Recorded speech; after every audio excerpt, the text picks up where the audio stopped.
नमस्ते, खुश रहो बेटिया. I, Jebin Varsha Singh from Jyoti Vidyapeeth Women's University.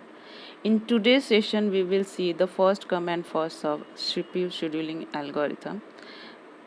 In earlier session, we have discussed about the concept of CPU scheduling algorithm, and we have also seen the CPU scheduling algorithm has two types. The first one is your non-preemptive and the another is your preemptive. In non-preemptive, some algorithm is like your first come first serve and shortest job first we have seen. So today we will solve the problem of first come and first serve scheduling algorithm. The term which has been used in first come and first serve algorithm we have discussed in earlier session. So please see that session, previous session, and then come to this session. Okay, then you can understand better. Okay, so let us start how to solve this problem. Okay, so see, here is three process and the burst time is given up three process which is different of burst time. Burst time means एक process CPU को कितने देर तक allocate करके रखता है और जब वो छोड़ता है that is called the burst time.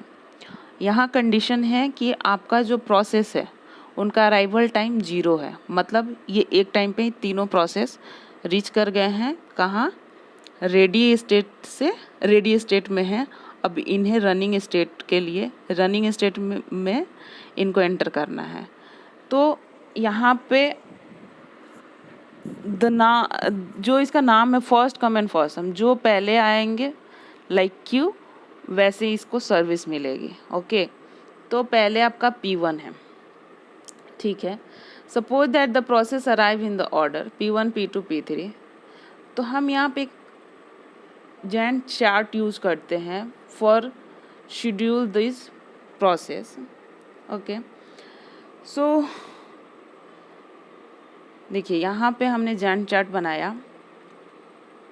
0 time पर ये सभी अराइव कर रहे हैं तो हमने इसे 0 से स्टार्ट किया. ठीक है, लेकिन ये कब तक एलोकेट करके सीपीयू को रखेगा, 24 मिनट कह सकते हैं या सेकंड कह सकते हैं. वैसे आप सेकंड लेकर चले क्योंकि ये बहुत जल्दी एग्जीक्यूशन होता है. तो अगर हमने सेकंड में लिया है तो ये देखिए 24 सेकंड तक P1 को ही सीपीयू एलोकेटेड रहेगा. जब ये रिलीज करेगा तब P2 को टर्न आएगी. फिर उसके बाद ये 3 नैनो सेकेंड कह सकते हैं आप, उतने देर के लिए P2 को एलोकेशन रहेगा. फिर after that P3 get the CPU. Okay, so ये भी 3 सेकेंड के लिए इसे भी चाहिए तो इसने अपना एग्जीक्यूशन कंप्लीट कर लिया. अब आपका जो CPU है वो फ्री हो गया. ठीक है, अब इसमें हमें क्वेश्चन करना होता है कि इसका एवरेज वेटिंग टाइम क्या है. सो इसके लिए मुझे क्या करना होगा कि पहले तो मुझे वेटिंग टाइम सबका निकालना होगा कि P1 को कितना वेट करना पड़ा है रेडी क्यू से रनिंग क्यू में आने के लिए. तो देखिए P1 0 पे अराइव हुआ था और उसे तुरंत एंट्री मिल गई तो उसे तो वेट ही नहीं करना पड़ा. तो P1 का वेटिंग टाइम जो है वो आपका 0 है. बट P2 को देखिए 24 मिनट तक वेट करना है या नैनो सेकेंड आप कह सकते हैं. नैनो सेकेंड तक इसको वेट करना पड़ा है. उसके बाद इसे एलोकेशन मिला आप CPU का. तो ये 24 नैनो सेकेंड तक वेट किया. P3 जो है आपका वो जब तक ये कंप्लीट नहीं हो जाता P2 तब तक उसे P3 को नहीं मिलता. P2 को कंप्लीट होते होते 27 सेकेंड हो गए हैं क्योंकि ये P3 P1 P2 ये सभी एक साथ ही आपके रेडी क्यूब में आ चुके हैं. ठीक है, from secondary memory to primary memory. अब P3 जब एग्जीक्यूट होता है तब तक ये 27 सेकेंड तक ये P1 और P2 कंप्लीट होते हैं और फिर P3 आने के बाद इसे भी 3 सेकेंड का टाइम चाहिए और वे 27 पर अराइव होता है. ठीक, that is called its waiting time. अब इसका एवरेज टाइम निकालना है तो हमारे पास इनको एवरेज टाइम हम जानते हैं कि इनको summation of waiting time and divided by the number of process. तो हमने इसे ऐड किया और 3 से डिवाइड करके जो हमारा रिजल्ट आया दैट इज 17। तो this is the first come and first serve algorithm. So I think you we will understand what I am trying to say. Okay, but I want to clear one thing.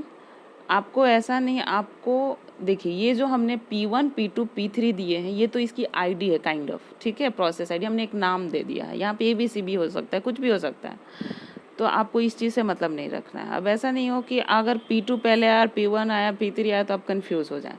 जो भी पहले आएगा, अगर मान लीजिए इसमें P3 पहले आया होता तो P3 को एलोकेशन मिलता।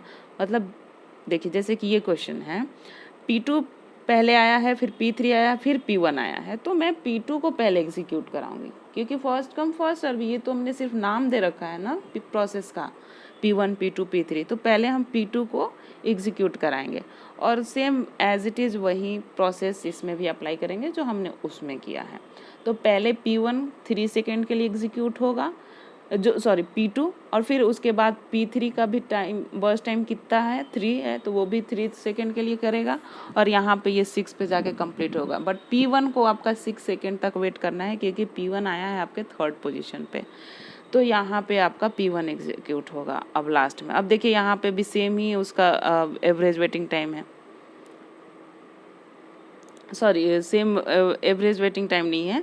यहाँ पे देखिए कैसे ईज़िली ये यूज हो रहा है। तो अब देखिए क्या है कि इनको थोड़े थोड़े शॉर्ट टाइम के लिए यूज़ करना था, ठीक है, बट ये छोटे प्रोसेस है।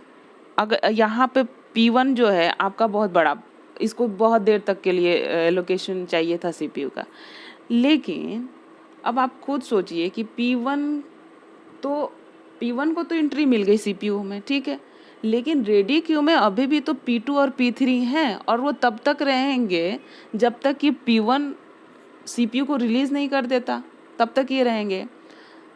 तो कहने का मतलब ये है कि अब कोई दूसरा प्रोसेस आना चाहे आपके रेडी क्यू में तो क्या वो आ सकता है? नहीं आएगा। अगर मान लीजिए कि वो फुल हो चुका है, रेडी क्यू की इतनी कैपेसिटी है कि वो 3 ही प्रोसेस को एक साथ रख सकता था। अब कोई CPU, अब कोई प्रोसेस है जो एंट्री करना चाहता है तो उसे भी वेट करना पड़ेगा, ठीक है। अब इसमें क्या होता है कि स्टारवेशन ज़्यादा हो जाता है, मतलब स्टारवेशन P2 और P3 के लिए ज़्यादा हो जाएगा। P1 को तो एंट्री मिल गया, ये बेचारे बैठ के वेट कर रहे हैं, तो that is not good for the fast processing, you can say that. अब यहाँ पर देखिए क्या हो रहा है कि P2 आया, एंट्री किया, इसको वेट करना नहीं पड़ा, ये 0 सेकेंड में ही वेट करके चला गया, इसे नहीं वेट करना पड़ा, ठीक है। P3 को सिर्फ 3 सेकेंड के लिए वेट करना पड़ा और इसे भी मिल गया, ठीक।